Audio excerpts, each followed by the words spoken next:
बीडच्या पहिल्या दिवशीपासून म्हणजे ज्या दिवशी मोर्चा होता त्या दिवशीपासून मी कधीही सुरेश धस यांच्या बरोबर मोर्चाला गेले नाही आणि याचं कारण स्पष्ट होतं आणि जे मी धनंजय देशमुख यांना बोलून देखील दाखवलं होतं की हा माणूस न्यायासाठी लढतोय हे माझ्या बुद्धीला पटतच नाहीये। आणि तेव्हा सगळ्यांना वाटलं आणि 2 महिने ज्या पद्धतीने त्यांनी विषय लावून धरला कुठेतरी मला वाटायला लागलं की मी चुकले की काय, इतका तो विषय त्यांनी लावून धरला।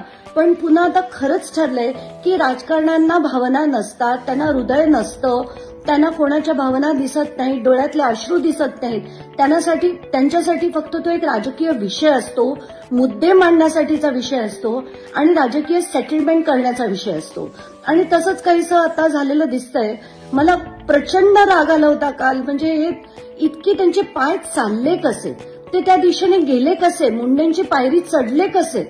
जेव्हा तुम्ही कुटुंबाबरोबर 2 महिने जाताय आणि सातत्याने त्यांची बाजू लावून धरताय की त्यांना न्याय मिळाला पाहिजे, मग तुमची पायरी तुम्ही चढलात कसे सुरेश धस?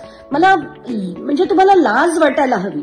मला खरं खूप दुःख होतंय, राग येतोय आणि असं वाटतंय की या लोकांना शिक्षा झाली पाहिजे।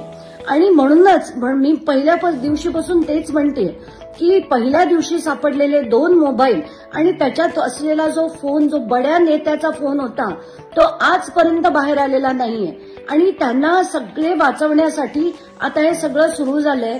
म्हणजे त्यात फडणवीस पण आहेत, बावनकुळे पण आहेत, धस पण आहेत आणि मुंडे तर नक्कीच आहेत। अजित पवारांबद्दल तर आपण बोलायलाच नको।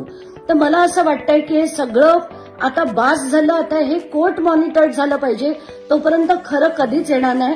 आणि न्याय हा फक्त राजकारण्यांना मिळतो, सामान्य जनतेला न्याय कधीच मिळत नाही, कधीच नाही। नवीन घडामोडी पाहण्यासाठी आजच आम्ही मुंबईकर 24 तासला लाईक करा, सबस्क्राईब करा आणि अपडेट रहा।